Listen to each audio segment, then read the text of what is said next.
Bonjour Olive. Bonjour. Alors on se retrouve aujourd'hui pour parler du Hontéri. Oui. Qu'est-ce que c'est que le Hontéri? C'est un mirin, donc c'est un saké sucré. Et ça sert à quoi?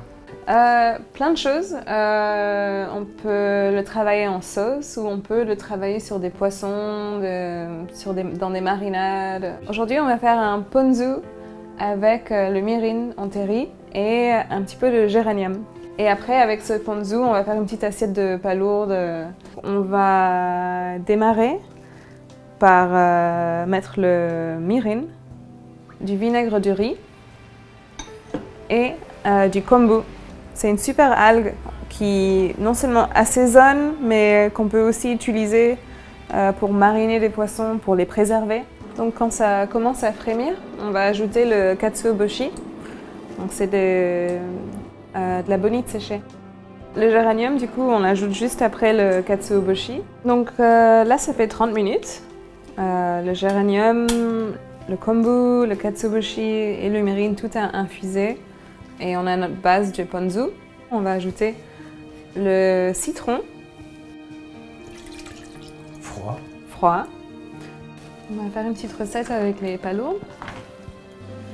Là, je mets un petit filet d'huile de tournesol. Je vais hacher un petit peu de poivre vert, du compote. Donc là, on ajoute le cébet, le blanc. On va mettre une belle poignée de palourdes.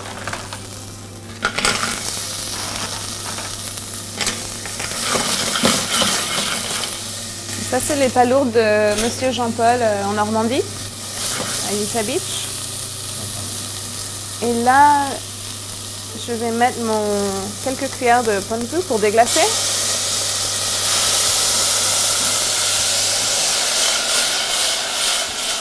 Je vais ajouter du mirin avec le ponzu pour que le ponzu ne réduise pas trop. Donc là, les palourdes, elles s'ouvrent, ça prend vraiment 10 secondes. Voilà. Magnifique. Ouais, c'est trop beau.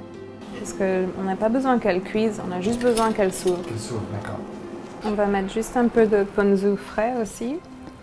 D'accord, qui n'a pas été... Qui n'a pas cuit, juste pour qu'on retrouve un peu plus le goût du géranium. Sinon, le mirin, donc le mirin Hontéri, Oui. avec quoi tu pourrais le servir encore? Donne-nous D'autres exemples, ouais. c'est très connu dans le teriyaki. Je l'utilise aussi quand je vais faire mariner, par exemple, mon foie de lotte. J'utilise du saké et un peu de mirin aussi. Ça ramène de la douceur. Et sur du poisson aussi, si on voulait faire griller un filet de maquereau, par exemple, on pourrait mettre juste un petit pinceau de mirin en plus pour avoir ce côté caramélisé en plus de la peau. Pareil, si on fait un petit bouillon de légumes, un petit peu de mirin, ça peut donner un petit côté doux et le côté saké qui est toujours agréable. Ouais, il y a plein d'usages. Ça ramène une douceur, ça ramène une rondeur dans les sauces et c'est très bien pour tout ce qui est marinade et tout ce qu'on veut caraméliser.